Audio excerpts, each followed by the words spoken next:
الحي شد عليه الطبنجه والاجزاء وقال له ما غلطش بقى اضربك بالنار. اما انا المدير بتاعي او رئيس الحي بتاعي انا داخل اطالب رئيس الحي اللي موجود دلوقتي حاليا رفع عليه الطبنجه وشد الاجزاء عليه، اسمه استاذ علاء النادي، واحنا بتكلم وزميلنا موجود. يا باشا دي عصابه موجوده، مدير نظافه عصابه، رئيس حي عصابه، المتعهد انا كنت شغال معاهم امبارح. استنى بقى يا عم ايمن بقى، المتعهد انا كنت شغال معاه امبارح، انا نازل اشتغل في بهتيم، المفروض احنا بنشتغل ورا المتعهد. المتعهد موقف عربيته النقل ورايا ومأجر لودر واحد، وعربيتي انا بتحمل وعربيه المتعهد قاعد، ومقعد مدير النظافه معاه ومقعد الاثنين المشرفين معاه بالمكن، والفطار شغال والشاي شغال واحنا نلبس في الحيط. فاحنا مش عايزين نقل ادبنا عن حد، احنا عندنا الكفاءه اللي احنا نقفل ونولع ونضرب ونعمل اللي نعمله، مش هنسكت.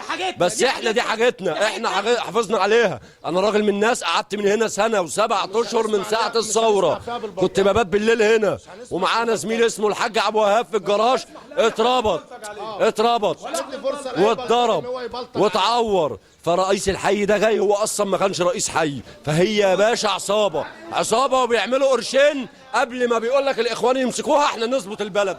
طب اقول لك على حضرتك، انت دلوقتي رئيس الحي الجديد ده بقاله قد ايه في الحي ماسك الحي؟ 7 اشهر يا باشا. 7 شهور.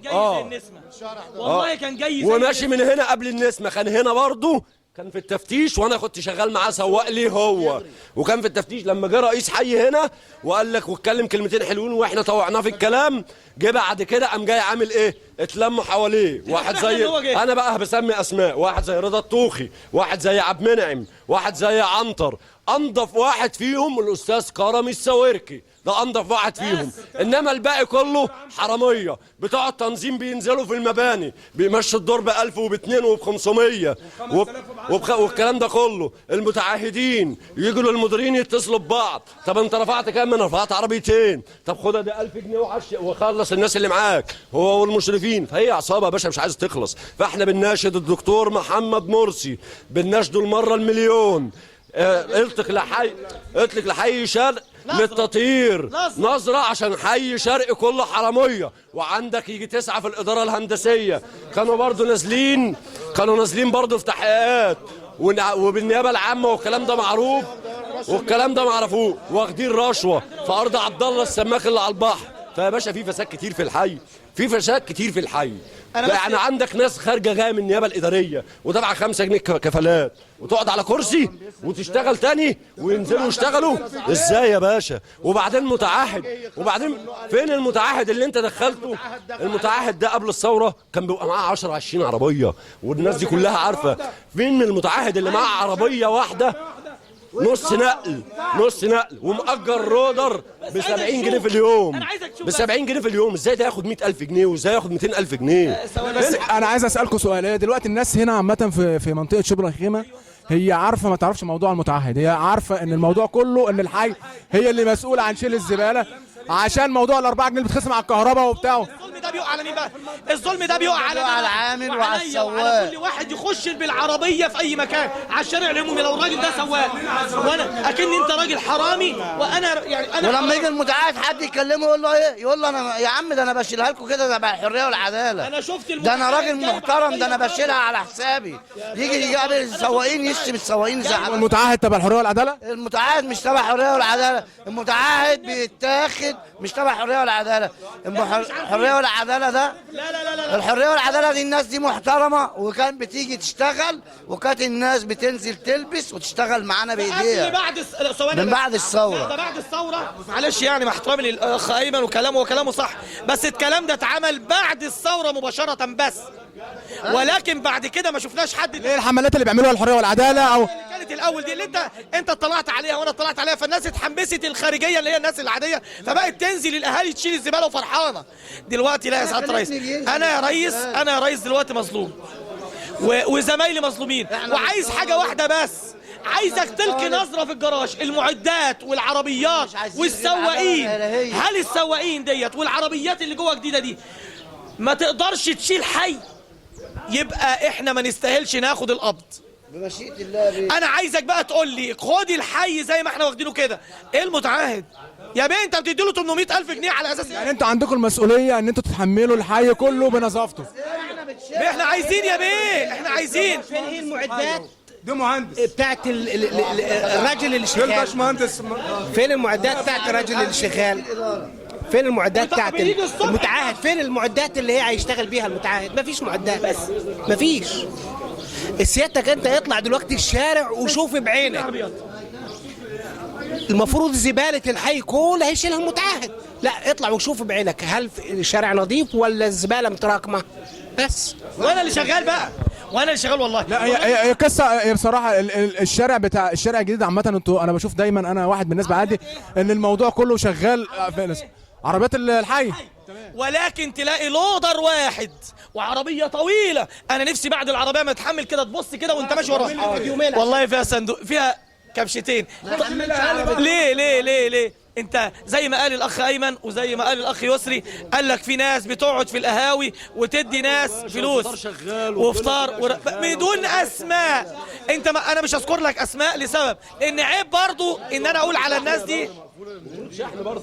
عيب قوي لما اقول، انا بقول كده وانا زعلان، لان دي برضو الناس دي ما انا هخش اقعد معاه. يعني حاجه تزعل ان برضو زميلي معايا في الحي، ايا كان مدير، ايا كان مهندس، ايا كان، انا زعلان وبقول عليه كده. ولكن زعلان ليه بقى؟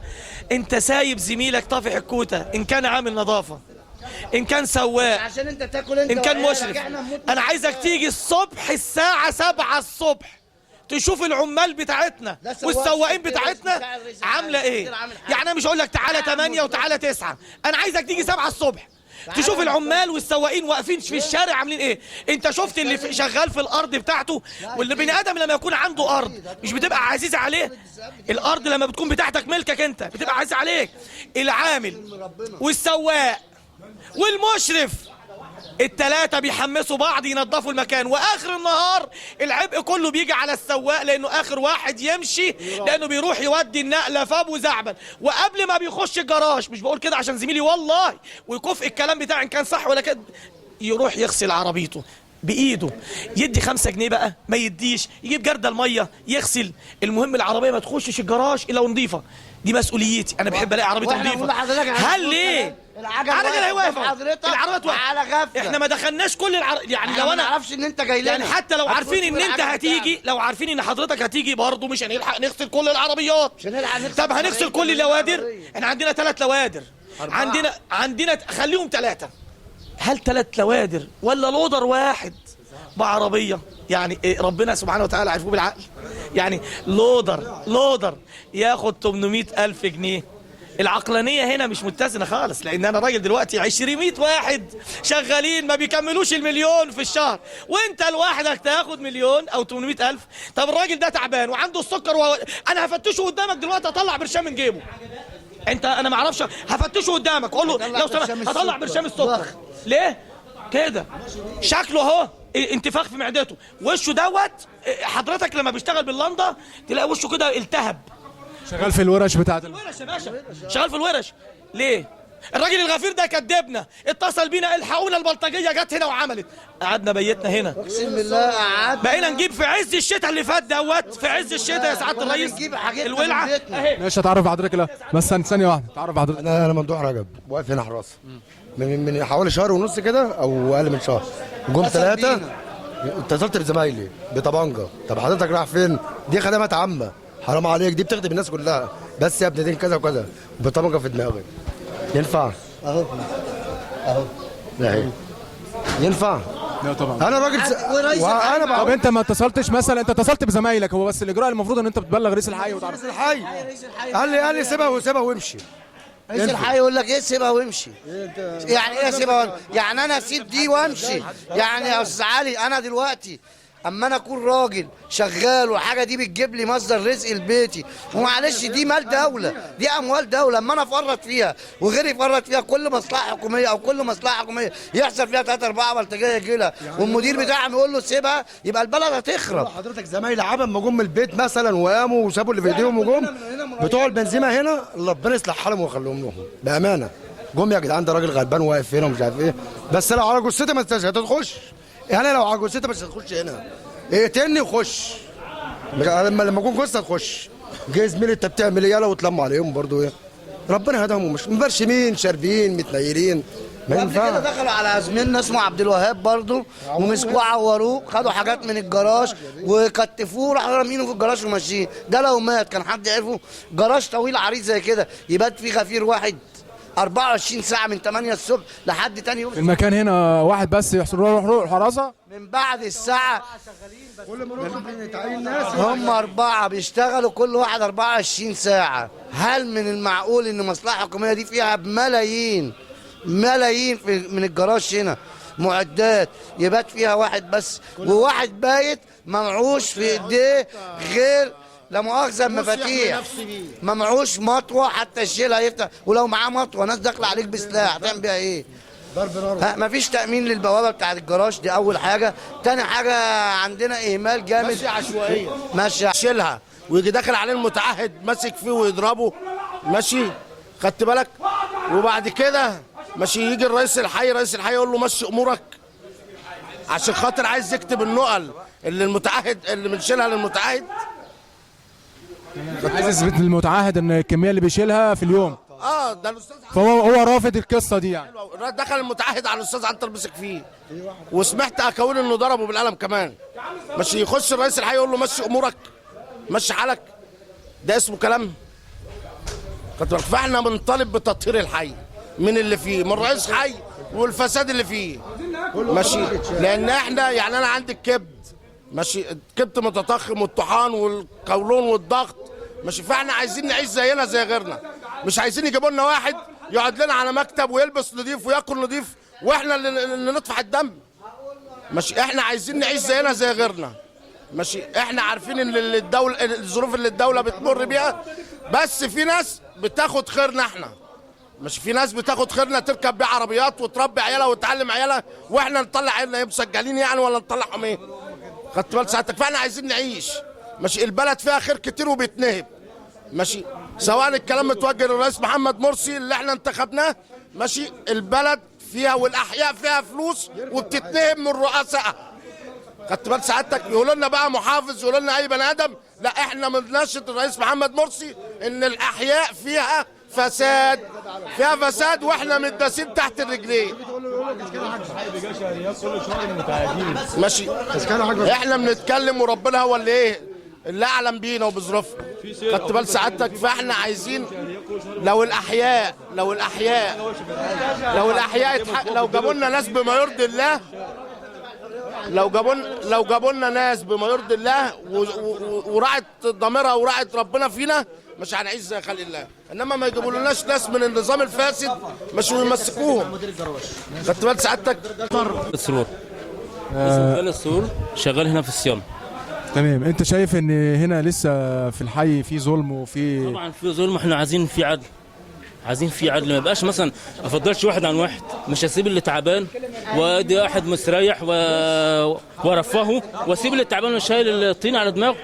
لازم يبقى في عدل، وكمان المرؤوس يبقى عنده ضمير. احنا عايزين واحد عنده ضمير. تعالوا اشتغلوا واليوم بيومين. احنا عايزين واحد محمد سعيد، عايزين واحد عنده ضمير، مش ما تبقاش نظام كوسه، لا، او من تحت الترابيزه يبقى واحد عنده ضمير. محمد سعيد بس ده اللي بيقول احنا عايزينه. لحضرتك على فساد أستاذ محمد أهو. بيحصل وهو من هو ضمن الناس يكلمك كانت أهو. بتمشي مع الفاسدين.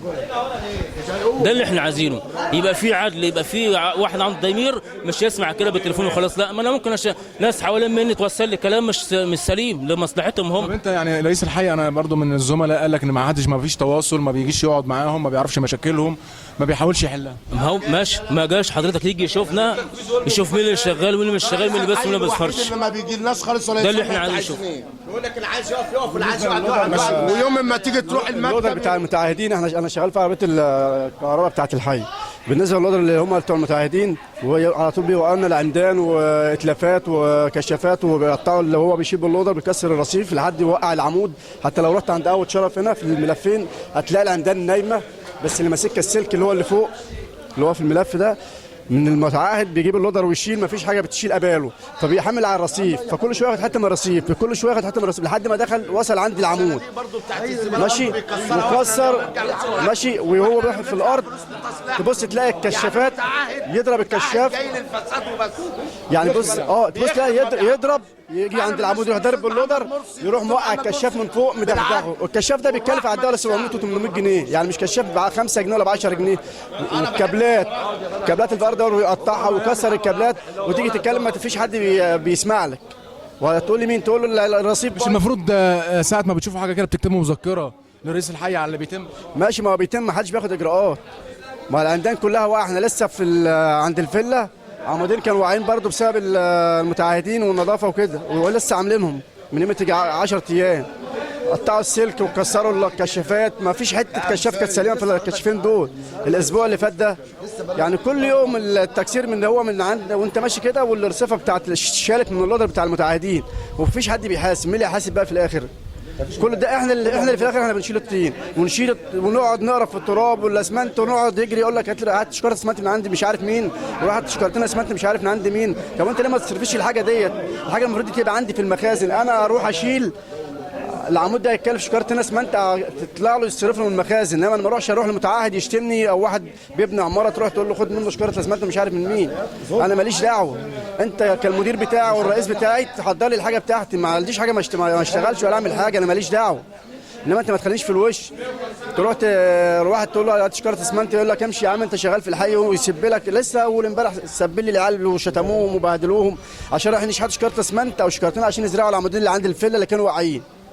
يعني على طول مشكله العمدان ديت بتاع المتعهد والعمدان. لو انت مشيت دلوقتي عند قهوه شرف هنا اللي هو الملف اللي بعد قهوه اسكندريه هتلاقي العمود مايل كده، والعمود اللي هو عند الملف الثاني عند محمد عبده هتلاقيه برضه مايل. طب ليه ما فيش متابعه من رئيس الحي على الموضوع؟ المتابعه الاداريه والمتابعه الميدانيه ما تشوف هي الحاجات دي شغلها مش شغلنا احنا، ما فيش حد بيفتش ولا حد بيتابع. لو فيها قبض فلوس هيدوروا، ما فيش حد بيدور. مين اللي هيدور؟ الرصيف الشال كله من اول المرور لحد جامع محمد عبده، فين الرصيف اللي كان محطوط؟ اي حد مسؤول كبير ينظف الرصيف اللي هو في الحي، اللي هو كلمه يا ساده. الشال مفيش عدل، مفيش اللي هو الظلم. احنا ما حدش نفعنا في حاجه. احنا دلوقتي مرتباتنا يا دوبك بندفع مثلا في حد بيدفع جمعيه، حد انا دلوقتي متجوز ومعايا عيل باخد 700 جنيه، انا بدفع 600 جنيه بتبقى 100 جنيه، 100 جنيه تعمل قبض الشهر مثلا لايجار لميه لنور لاكل اعمل باقي. مفيش حد سالفنا هنا، هم هناك برضه اللي ياخدوه في كرشهم واحنا بس الرئيس مرسي قال لك هيبقى الحد الادنى للاجور 1200 جنيه. مكبرين دماغهم، مفيش اي حاجه خالص. من ساعه ما اشتغلنا انا راكب عربيه كبيره، السواق زميلي بره بياخد 3000 جنيه في الشهر، انا باخد 600 جنيه، بدفع 400 جنيه ايجار ومدارس مجاميع ودروس، معايا 600 جنيه راكب عربيه كبيره. يعني سواقين زمايلي 3000 جنيه في الشهر، الحد الادنى هيديني ايه؟ 1200 جنيه. هو الحد الادنى للمستوى بتاع المرتبات في اول التعيين، هو المفروض كده. ماشي طيب اتفضل. لقينا شؤون العاملين بتقول امبارح مش السنه اللي فاتت الحد الادنى ده قال لك هيتطبق من الشهر الجاي، من شهر 7، من شهر 8. انا سالت عليه امبارح في شؤون العاملين، عارف شؤون العاملين تقول لي ايه؟ لا يا استاذ احنا جات لنا مش عارف 30% مش عارف ايه، ولكن لن يتطبق علينا ال100 وال1000. بقول له ليه؟ ازاي ده احنا فرحنا، احنا قلنا هناخد نسبه قليله من الحاجات اللي الناس بتاخدها دي وحقنا. قال لك لا. ليه يا بيه بعد اذن حضرتك؟ قال لك لان انتوا تبع الاحياء. هل احنا كفار؟ الاحياء دي كفار مثلا اتخذوها ايه يعني؟ انا عايز اعرف اتخذوا الاحياء ايه يعني؟ هل هو السيد الرئيس يعني السيد الرئيس ده محمد مرسي احنا يعني كفار ولا ايه؟ احنا ما بنضافش يعني ايه؟ مش فاهم. بس ما نستاهلش. طب انا عايز اعرف مين اللي يستاهل في البلد، يستاهل في البلد انه يتشجع عن العامل. مش هقول السواق، انا هقول العامل الزباله. مين اللي يتشجع؟ هل الراجل المهندس المحترم اللي قاعد على المكتب يقدر يقعد في المكتب وهو في زباله؟ هل السيد الرئيس نفسه يقدر يقعد في مكان ريحته وحشه؟ انا بقى بشم ريحه الوحشه. والعامل قبل مني وانا بعد منه، العامل الاول، العامل العربيه بتخش الجراج، الصندوق لو جه متاخر ساعات، بعض الساعات كده بيجي الصندوق دوت ريحته وحشه، الراجل الحارس اللي هنا شامم ريحه مهببه وساكت. ليه ساكت؟ بقول الحمد لله. يقول لي ده انا عندي، قاعد يكلمني، انا عندي ثلاث اولاد احنا نقعد بقى، احنا كام واحد سواقين؟ طب كام واحد عامل؟ بنلم من بعضنا يعني، بنلم. بص يا سيدي يا فاضل، بنلم من بعضنا في مناسبة يعني، احنا بنلم من بعضنا في مناسبة يعني. لو ما قدر الله واحد اتعور زي ما قال زميلي اللي قبل مني حضرتك، قال الاجازة بنيجي نقدمها ما بتعتمدش، واقبض. طب ليه انت مش ليك اجازات في السنه؟ واقبض الاول مؤخر يعني، اقبض ايه؟ اقبض النسبه القليله واقول استنى لما نشوف لك الاجازه تعتمد ولا لا. يا بيه، انا الورق بتاعي مختوم بختم النسر، اللي هو ختم النسر ده بتاع البلد اللي انا قاعد فيها. ختم النسر ده. هو انتوا عندكم الشؤون الماليه والشؤون الاداريه فيها خلل وفيها، ان كان في خلل، واقول لك ايه، كان يعني واحد لما يجي يقول بالمثل بالبلدي كده، احنا مش عايزين نظلم حد ما شفناهوش، احنا عايزين نقول حاجه واحده بس، انعاب الحجر. استنى بس يا باشا، والله العظيم والله العظيم مش بخناق، مش بخناق، مش كل عاملين، مش بخناق يا سيدي يا فاضل، الحسابات وكل حاجه. اي قرش يطلع يقول لك الحسابات مؤخرات، نطلع حسابات يقول لك شؤون العاملين، خش شؤون العاملين. ارجع برضه اقول الكلمه تاني، الاساس ايه؟ كلمه بالبلدي كده، انعاب الحجر فالعيب من القعده مين؟ السيد بتاعنا احنا، اللي هو مين؟ اللي هو رئيس حينا. رئيس حينا ده انا ما اقدرش اروح واخد عربيه مشغلها في حي تاني، انا ما اقدرش اشغل العربيه دي لحسابي. رجالتك والجيله، شوف ولادك دولت، انت بتقول انا متبنيك، انت جيت اول ما جه قال كده، اول ما جه كده يا ريس، اول ما جه قال كده ولادي وانا والراجل وكنا عاملين اضراب، اتكلم بكل ادب وكل احترام، كنا عاملين اضراب زي كده، قال لك انا راجل منكم، وفعلا هو بادئها من الصفر، راجل موظف، وبعد كده بقى مشرف، وبعد كده بقى مساعد، وبعد كده بقى رئيس حي. يعني راجل بدأها من يعني حاسس بالظلم اللي بيجي على العامل، لان هو كان مننا وحاسس زينا باي ظلم بينزل عليه. لما فرح انا اسعد الناس بيه، الكراسي بتغير. انا اسعد الناس لما عرفت ان السيد استاذ علاء النادي، وعلى فكره تقعد معاه قمه في الاحترام، انا بقول لك قمه في الاحترام الراجل ده لما تقعد معاه. ولكن احنا عايزين نقول ايه؟ في ناس اعوان كده محاولة، والله هو محترم، والله هو محترم، وانا ما بقولش كده نفاق ليه، بس الاعوان ان هم محترم. انا اقول لك على حاجه، ما فيش المفروض شخصيته قويه يعني. لو لا ما فيش رئيس ما فيش مره جينا دخلنا في الاول خالص، ما جيش في الاول ما جه كده، جينا في الاول ما دخلنا كده عليه، في اول اللي ما جه كنا نيجي نسلم عليه يروح قايم لنا. ايه اللي غيرك؟ ايه اللي خلاك تجيب بلطجيه بعد كده؟ ايه اللي خلاك تتحول؟ انت كنت جاي محترم، انت حلو قوي، احنا فرحنا ان انت بالذات جيت، لان انت بدأتها من الصفر. والله رحنا باركنا له كده اكن اخ لينا شقيق، اي سواق واي عامل فرح قوي. بعض الناس قالت لنا صدقونا الراجل ده مش هيبقى كويس. يا عم ما تقولش كده يا عم، ده راجل محترم، الحاله ده يقول لي الكورس هيغيره، ما تتسرعوش. المهم في الاخر لما بعضنا وباركنا له وقعدنا وفرحنا قوي، واي شكوى بقينا نروح نبلغها والمكتب بتاعي مفتوح، وبعد كده كل ده اتنسى. عايزين نعرف بقى منك يا حاج بقى المشاكل اللي بتحصل في البلد. والله انا عايز اقول لحضرتك حاجه، خير الكلام ما قل ودل. بسم الله والصلاه والسلام على رسول الله. بسم الله نبدأ وبسم الله ننتهي وبسم الله في كل شيء.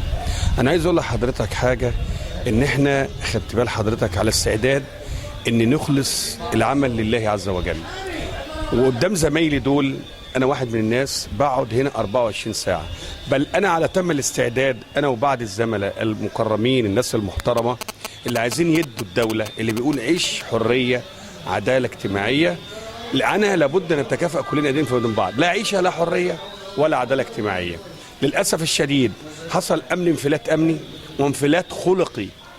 للأسف الانفلات الخلقي أقوى من الانفلات الأمني، فالناس انفلتت وما بقاش حد يحاسب حد، واخد بالك. لكن كان للأسف لابد أن يكون لنا موقف آخر في الأخلاق، ما نشتغلش بالقرباك. إحنا ناس بني آدمين مش حيوانات، إحنا بني آدميين نتعامل بالأدمية، نتعامل بالله عز وجل. فالله عز وجل هو الحارس لينا، وهو ان احنا لما نخلص في العمل لنا بنكتب ابتغاء مرضات الله عز وجل. واحنا مش اقل من اليابان، ولا اقل من الالمان، ولا اقل من الامريكان، ولا اقل من دولة اسرائيل اللي بنيت سنة 48 اصبحت سيدة العالم، ولا اقل من الامريكان اللي هم بقى لهم 200 سنة بس، واخد بالك، ولا اليابان اللي احنا بادئين معاهم سبقونا اين نحن منهم. ولكن احنا للاسف الشديد نغني بلد حضاره 7000 سنه، لا احنا شايفين 7000 ولا 5 ايام حتى. احنا مش عايزين 7000 سنه، احنا عايزين احنا مين، واخد بال حضرتك؟ فكلنا نخلص، كلنا نبني، كلنا ندي. لما تشوف الكبير بيدي، انا على السياده اقعد 24، انا قاعد 24 ساعه في الحي، باخد ايه؟ باخد مرتب، باخد زي زمايلي، والباقي بعمله قدامهم لله. بيطلبوني بالليل بالنهار الساعه 12 الساعه 11 ما باخدش مقابل. 2 بالليل بيطلبوني، 3 بالليل بيطلبوني، 1 الظهر يطلبوني، 12 الظهر يطلبوني، 12 يطلبوني، ما بقولش حاجه. بنقول كلنا علشان احنا ايه؟ ابقى قدوه، ابقى قدوه الولد شاب صغير زي دوت يتعلم مني، يقوم يعمل زيي، نبقى كلنا قدوه. الالمان لما بدات بعد الحرب العالميه الثانيه كان رئيس الوزاره بتاعهم والوزير ورئيس الدوله نفسه والمستشار، واخد بال حضرتك، اللي هو زي هرمت كول كده، كان في البدايه بيشيل الحجر على كتافه. البدايه الغير يعمل ايه؟ الصين انا شفتها، واخد بال حضرتك، عشان قبل ما تبقى الصين راكب عربيه، راكب عجله ب3 عجلات، واخد بال حضرتك، وقلت هذه البلد بالمساله دي لازم تتسيد العالم. النهارده الصين فين؟ رئيس الوزاره الياباني بتاع الصين رايح راكب عجله ب3 عجلات زي التوك توك كده، 3 عجلات ورايح بيها الوزاره. الصين اللي هي 1,300,000,000. اين نحن؟ لازم رئيس الدوله، رئيس الوزاره، رئيس الحي يبقى زيه زي، واخد بال حضرتك، لان احنا كلنا بنخدم الوطن واحد، كلنا نحط ايدينا في ايدين بعض، كلنا ما نتعالاش على بعض.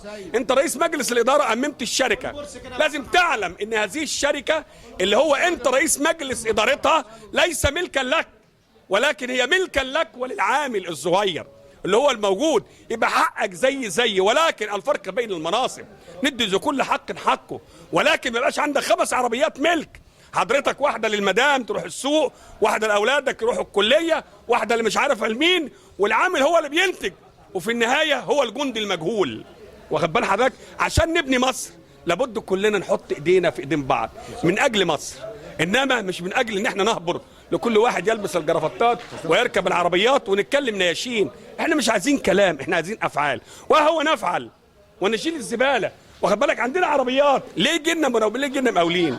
ليه يجينا ناس يشيلونا؟ مع احترامي لحضرتك، الناس دي عندها استعداد تشيل جميع كنا بنشتغل مشروع كنا بنشيله كلنا، وعلى تم الاستعداد الناس مستفاده وفرحانه بالمشروع. ليه في النهايه؟ لان في النهايه يخش خزينه الدوله، هو عايز الدوله الدولار عايزه، مع احترامي لحضرتك، عايز الجنيه بتاعي يعلى. انا مش زعلان ان الجنيه بيبقى النهارده الدولار ب 15 جنيه، واخد بال حضرتك، لكن انا عايزه بكره يبقى بجنيه، يبقى الدولار بجنيه، زي ما حضرتك حصل في السودان، زي ما حصل في البلاد العالميه.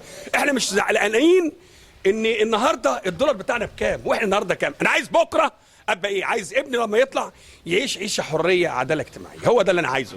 لكن في النهايه ما ينفعش بالكلام، لازم بالافعال، واخد بال حضرتك. ولازم نعرف ان المال ده منا، وان الاتوبيس الهيئه ده بتاعنا، واخد بال حضرتك، وان العربيات دي بتاعتنا، وان الحي ده بتاعنا، وهكذا كله. يعني انت ضد التخريب او ضد الحاجات اللي بتحصل؟ هذا الفساد، لان الفساد ما انتهاش ومش هينتهي في يوم وليله، وكلنا نتعاون، واخد بالك. وبقى الرئيس محمد مرسي قال في البدايه باحترام حضرتك، قال كلنا بنتعلم، ولابد كلنا، حمل الفساد تقيل، ولابد كلنا خدت بالك نتكاتف من اجله. يبقى نتكاتف كل كبير مع الصغير، واخد بالك، نتكاتف مع رئيس الحي زي العمال، ينزل يشوف مشاكلهم، يحل اللي يقدر عليه، اللي ربنا مديهوله، ولكن يعطي ناس على حساب ناس ما عملناش حاجه. يبقى مع احترامي لحضرتك هيحصل حقد وكراهيه، بدل ما اقول له شيل وانا اشيل ليه؟ ياخد.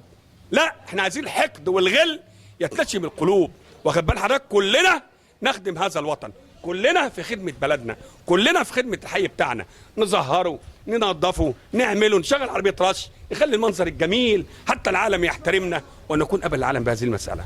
انما نقول وما نفعلش، فللاسف الشديد، واخد بالك، ما بنطلبش اكتر من حقوقنا، ما بنطلبش اكتر من حقوقنا، واخد بال حضرتك. انا قلت لهم ادوني حتى 3 ورادي، انا بشتغل 3 ورادي في الحي، واخد بال حضرتك. طب اديني هذا المقابل ال3 ورادي، احنا متشكرين، باخد 600 جنيه كلهم يشكروني لله. طب لامتى لله؟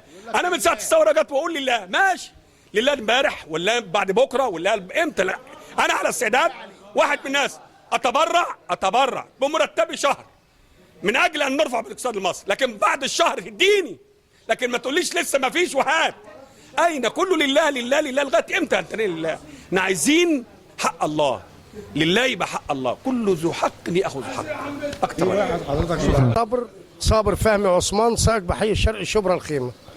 دلوقتي سعادتك احنا شغالين هنا في الحي، انا شغال من 88.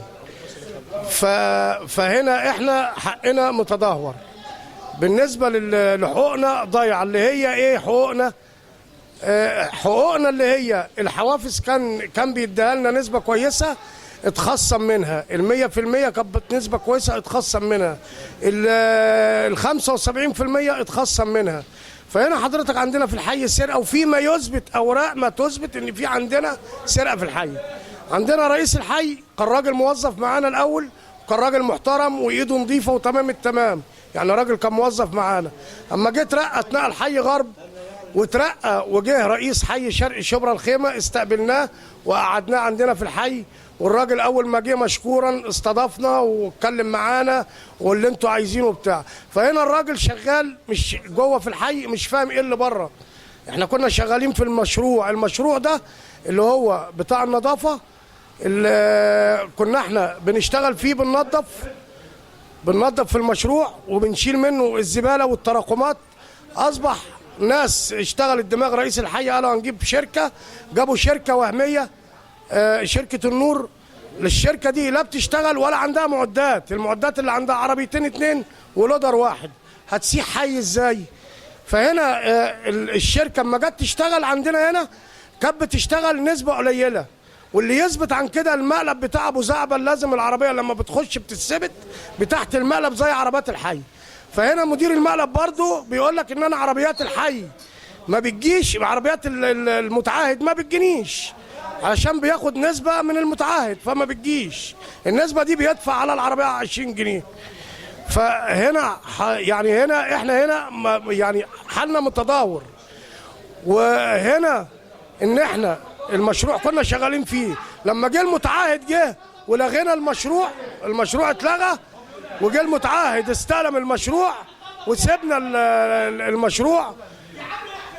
فهنا علشان نشتغل شالوا مننا ال75% بناء عن المشروع شغال. المشروع اللي شغال ما بيشتغلش، بيجي الصورة الصبح واحنا اللي بنشيل الشغل بتاعه، بناء ان هو قال لك ان انا النقل اللي هتشيلها خصمها. فهنا النقل اللي بيخصمها منه احنا ما بنستفدش. المفروض السواق او عامل النظافه يكون ليه 10%، فما فيش 10%. هنا الخصومات اللي بتتخصم بتخش جيوب الافنديه اللي هي نائب رئيس الحي، سكرتير رئيس الحي، يجي ال15 واحد. يعني عندنا هنا الاستمارات لما بنيجي نقبض نلاقي كل واحد الاستماره فيها 2000 جنيه، ال200% 4000 جنيه، ال100% 2000 جنيه. وعندنا هنا في ناس موظفه بالنسبه للانسات والحريم الموظفين تيجي